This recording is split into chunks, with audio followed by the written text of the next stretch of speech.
In Tagalog, as you what have heard, basta yung narinig nyo kanina.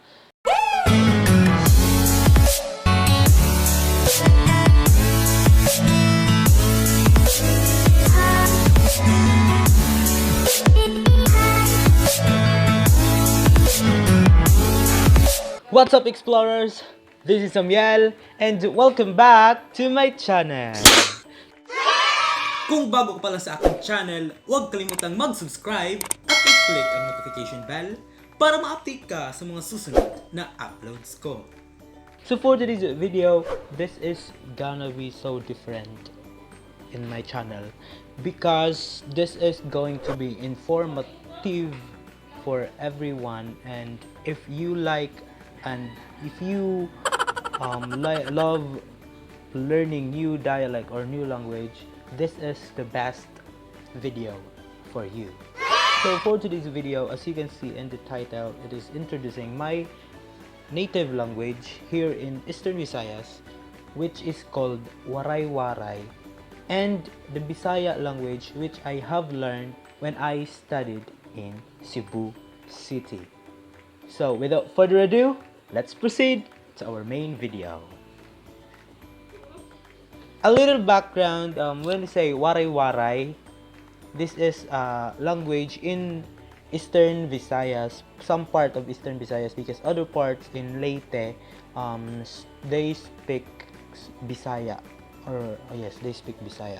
And in some are also in Waray, we have still have differences in the way we pronounce the words. Like in here in Calbayog City, when we say sa, in other part of the summer days, they would say ha, sa, ha. So that's the difference.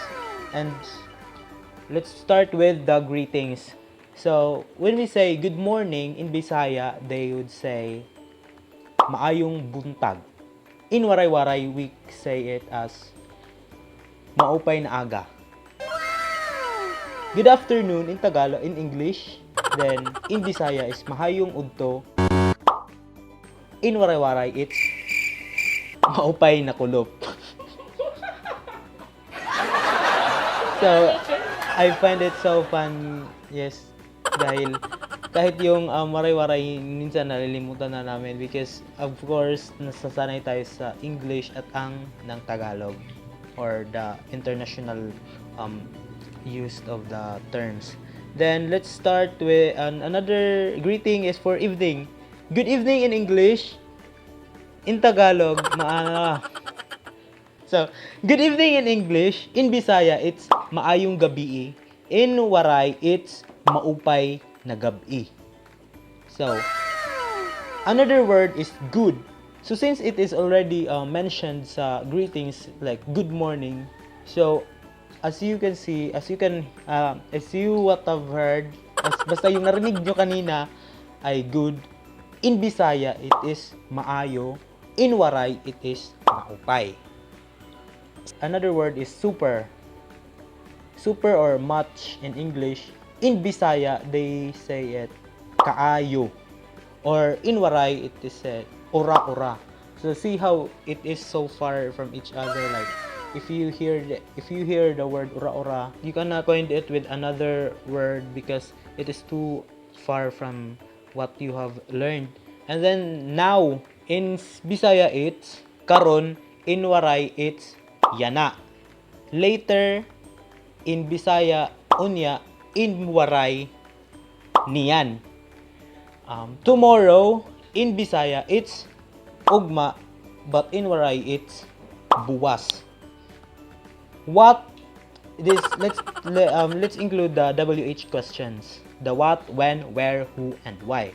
So what is in Bisaya? I won't be stating the Bisaya or the Waray. Yes, basta ang first na sabihin ko is Bisaya. So what, unsa, nano. When, kanus-a, san-o. Where, asa, hain. Who, kinsa, sino. Why, ngano, kay naman. So, you heard it right, yes.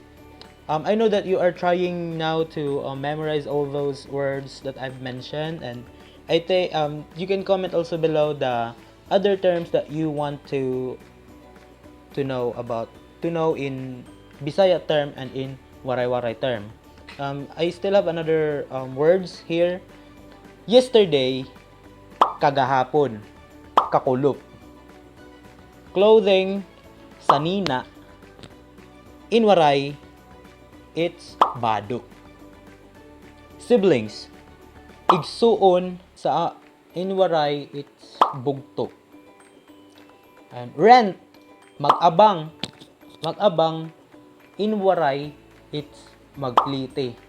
So, in Bisaya, they use plite word for being sa public transportation, like sa jeep mo, they will say like, please pass my plite here, like that. Basta ang tawag sa mga bayad nila sa kuan is plite.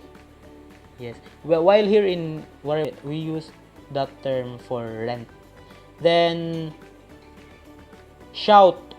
This shout is very popular because in Cebu they call it shagit, which is usually used during Sinulog festival. Sinulog, shagit ug kusog. So in Waray, we guliat. Yes, guliat. And then another term is take care. Take care in Bisaya is pag-amping. While in Waray, it's paghinay. Paghinay or hinay-hinay is also used word in Bisaya for dahan-dahan. Paghinay. Yes, that's it. That's the way they use that paghinay-hinay. But when you saying take care to other person, you would say it in Bisaya as amping, pag-amping, or in Waray, it's paghinay. Another term is please. This is going to be our last term. Yes, please. Please in Bisaya is palihog. Then in Waray, it's ala yon. So that's it. That's the words that for today, guys. If you love this, then we will continue this up to all the words that is used in Bisaya and in Waray na ma-share natin dito. And of course, some of my words in Waray-Waray is not equal to other terms in Waray-Waray because we have also differences in dialect. Yeah, like what I've mentioned earlier. So, if you guys have something to ask about everything na translation into Samar, and if you are curious what is really our language and how do we use it in a sentence, and if you want me to speak sentences, you can comment down below. Again, don't forget to subscribe and click the notification bell para ma-update ka sa mga susunod na uploads ko. Bye!